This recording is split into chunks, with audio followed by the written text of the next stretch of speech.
एक शब्द जो मुझे बड़ा प्रिय है उसको कहते हैं बाउंस बैक। दुनिया का सबसे पावरफुल शब्द है, क्योंकि दुनिया में हर व्यक्ति के जीवन में गिरावट ज़रूर आती है। किसी की ज़िंदगी यूं ही नहीं चलती, ज़िंदगी हमेशा उथल पुथल रहती है, कभी ऊपर जाती है तो कभी नीचे भी आती है। लेकिन अगर आप ऊपर के माहौल में कंफर्टेबल हैं तो नीचे के माहौल से भी उभर के आने की क्षमता आपके अंदर होनी चाहिए। जब हमारी ज़िंदगी डाउनफॉल में चली हुई है, हमारी ज़िंदगी हो या हमारा बिजनेस हो, जब डाउन हो रखा हो, उस समय जब हम वापस आते हैं, जब हम रिकवरी करते हैं, अपने आप को कम बैक करते हैं, इसी पोजीशन को कहते हैं बाउंस बैक। ये बाउंस बैक बड़ा इंपॉर्टेंट शब्द है और बड़ा इंपॉर्टेंट चैप्टर है। ज़िंदगी में आपको बाउंस बैक करना बहुत ज़रूरी है।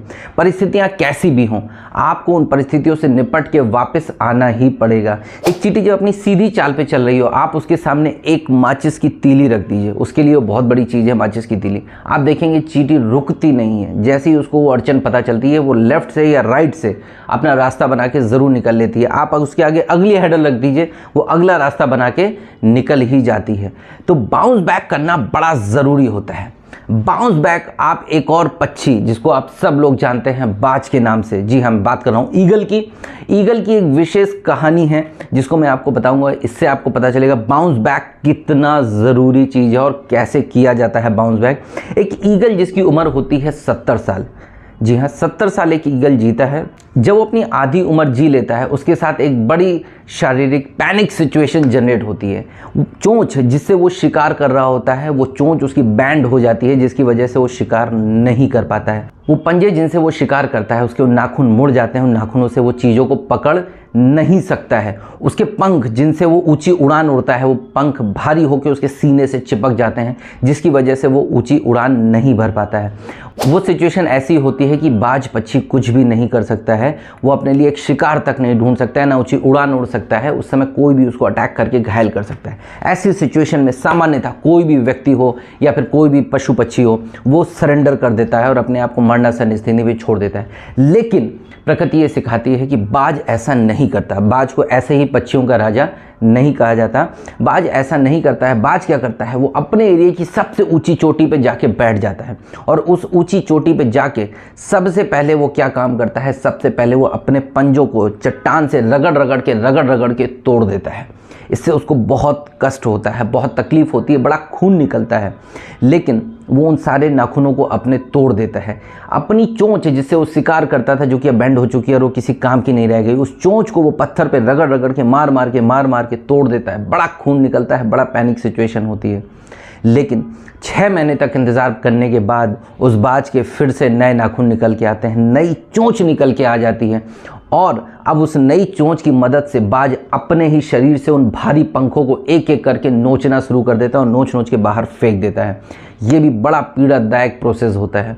एक एक करके सारे पंखों नोच देता है और वो बिना पंखों का हो जाता है। लेकिन कुछ समय के बाद उसके पंख फिर निकल के आते हैं और अब वो ईगल फिर से एक नए जवान ईगल के तौर पे तैयार हो जाता है। नए पंख, नई चोंच और नए पंजों के साथ वो बिल्कुल नए बाज के तौर पे तैयार हो जाता है। इसके बाद वो ईगल, वो बाज अपनी ज़िंदगी को फिर से अगले 35 साल तक शानदार रूप से जीता है।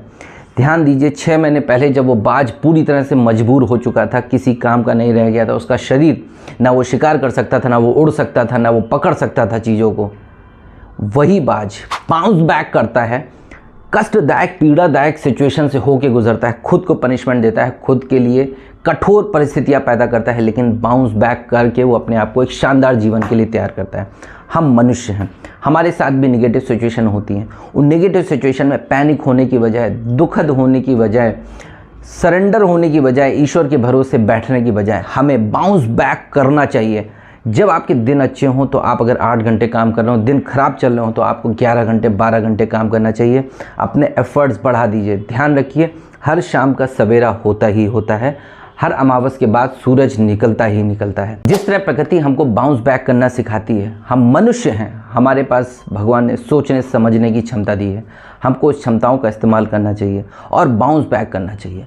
अगर आप जीवन में किन्हीं भी तरह की नेगेटिव परिस्थितियों से गुजर रहे हों, हौसला बनाए रखिए, बाउंस बैक करने की क्षमता अपने अंदर डेवलप करिए। सोचिए आप किस तरीके से इस सिचुएशन से निकल सकते हैं, कुछ हट के सोचिए।